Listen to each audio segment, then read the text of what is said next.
જય આરસીએમ બધાને. તો હું વીરજીભાઈ વાઘાણી નવા ગામથી.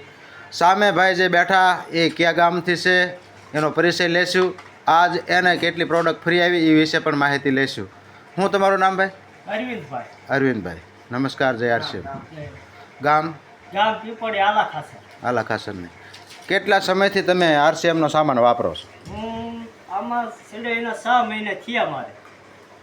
6 મહિનાથી હું લગાતાર 5000 કિલી કરું અને લોકોને બતાવતો હતો. અને આજ મને 6 મહિના પછી સામાન 5000નો સામાન મને આજ ઘરે ફ્રી મળ્યો છે. બજારથી હું લાવતો પેટીયું વહી ગઈ ત્યાં સુધી મને કોઈ સામાન ફ્રી મળ્યો નથી અને કોઈ ખાતામાં પૈસા આવ્યા નથી.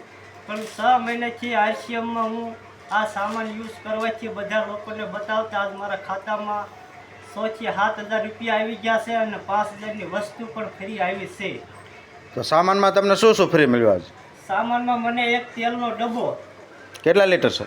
15 લીટર, 15 લીટર તેલનો ડબ્બો, 500 ગ્રામ છાશ છે અને 800 ગ્રામ મગની દાળ છે, 250 ગ્રામ 2 કિલો ભૂકી છે, કપડાં 10 સાબુ છે, 2 શેમ્પુ છે, આ 10 બીજા સાબુ છે ને આ સાબુ છે, 2 મીઠા છે ને 2 શીશુ છે, તેલને અને આ 2 વઘાણે છે અને એક આ હળદર છે અને મેં એક આ કોલગેટ લીધી છે.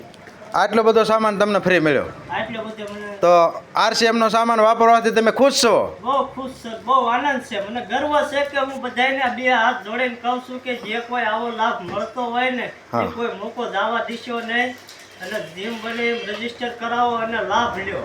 તો આ આરસીએમનો સામાન તમને ફ્રી મળ્યો તો લોકોને અપાવવા જોઈએ કે ન અપાવવા જોઈએ? અપાવવા પડે, જરૂર કહેવું પડે ને બીજાને કહેવડાવવું પડે કે આ વસ્તુ ફ્રી મળે છે. થેન્ક યુ, ધન્યવાદ.